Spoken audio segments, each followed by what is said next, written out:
गुरुवर कहते हैं कि सपनों की दुनिया हकीकत की दुनिया से बहुत बड़ी है।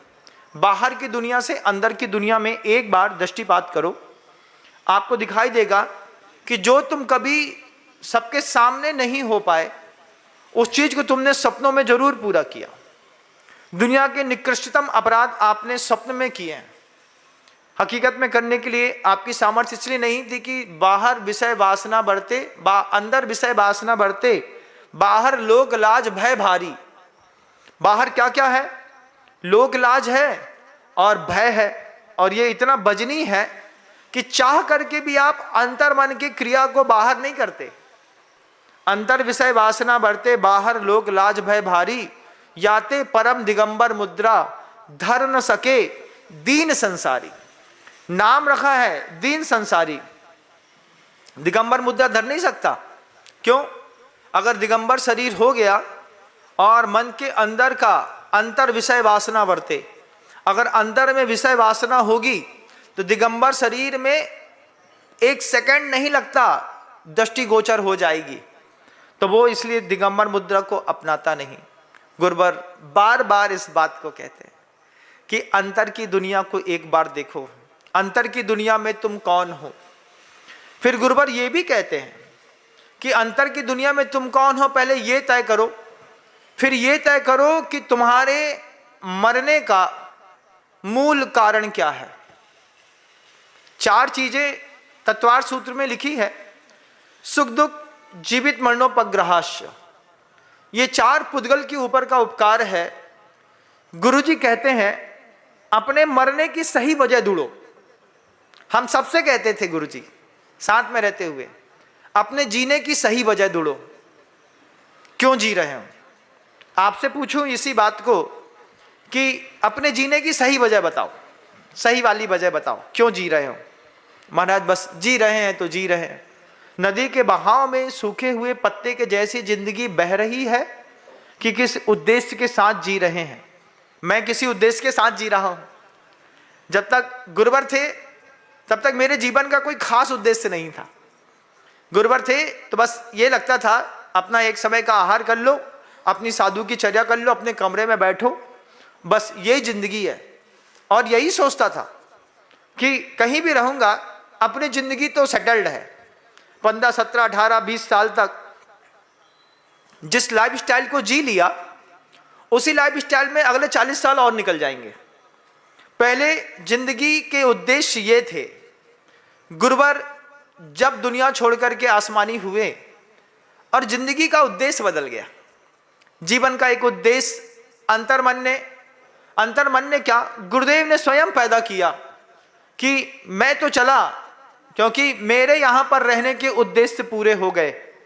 आचार्य जी के मरने का भी कोई सही वजह थी, उनके समाधि संलेखना की बिल्कुल सही वजह उनने ढूंढ ली थी कि जब लिखा है उपसर्गे दुर्भिक्षे जरसी रुजायाम चन्नि प्रतिकारे धर्माय तनु विमोचन माहु संलेखनाम आर्या। जो आर्य पुरुष होते हैं, भद्र पुरुष होते हैं, वे कुछ कारणों से शरीर को छोड़ देते हैं।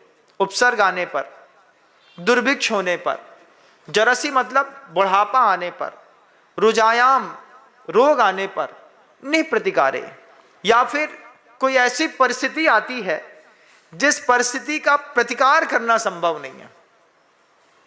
ये महापुरुषों के शरीर छोड़ने की सही वजह होती है।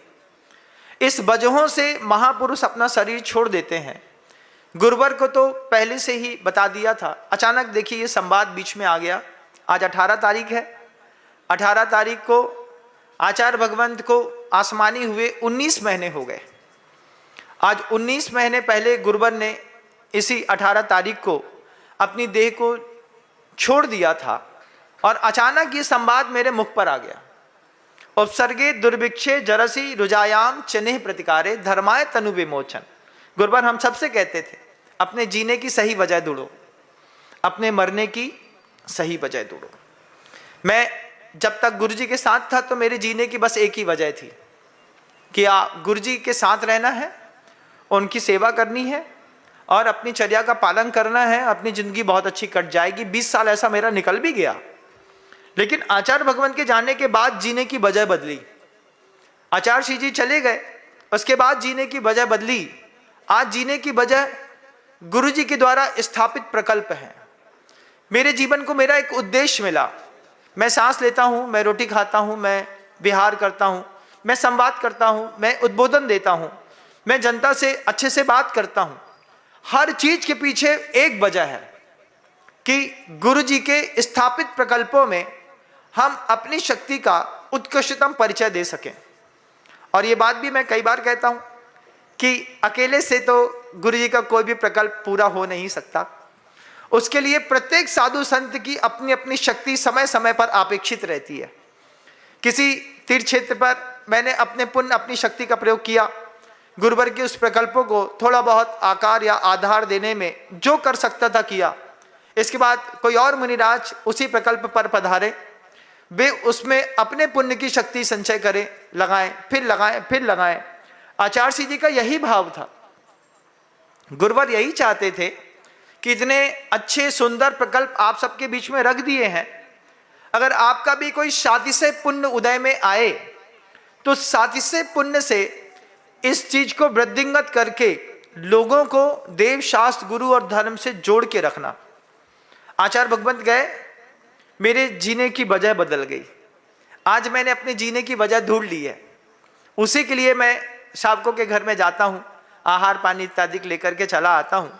एक ही चीज सोचता हूँ कि जिस वजह से रोटी खाई है वो काम पूरा होना चाहिए, सुबह हो या शाम।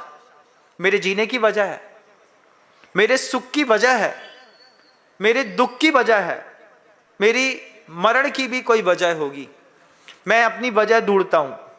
आप अपनी वजह ढूंढिए। किस वजह से जिंदा हैं आप, किसके लिए जिंदा हैं आप? मैं अपने गुरु के लिए जिंदा हूं। आप किस लिए जिंदा हैं? आप घर में क्यों रहते हैं? 5 इंद्रिय के असंयम के अलावा किसकी सेवा करी, किसके लिए और अपने अंतर मन को लेकर के गए? सुबह से लेकर शाम तक जो पैसे के घटाने और बढ़ाने में ये उलझा हुआ मन है, उससे पूछो काहे को इतनी हाय है। मराठी में घाई कहते हैं। इतनी घाई कर रहे हो तुम, क्यों कर रहे हो? इतनी हाव हाव कर रहे हो, वजह ढूंढो पहले। जिंदगी का आनंद नहीं ले पा रहे, जैसे वो मंत्री आनंद नहीं ले पा रहा, आप भी आनंद नहीं ले पा रहे। आपके जीने की वजह आपको नहीं पता। बस महाराज पर्याय मिली थी इसलिए जी लिए।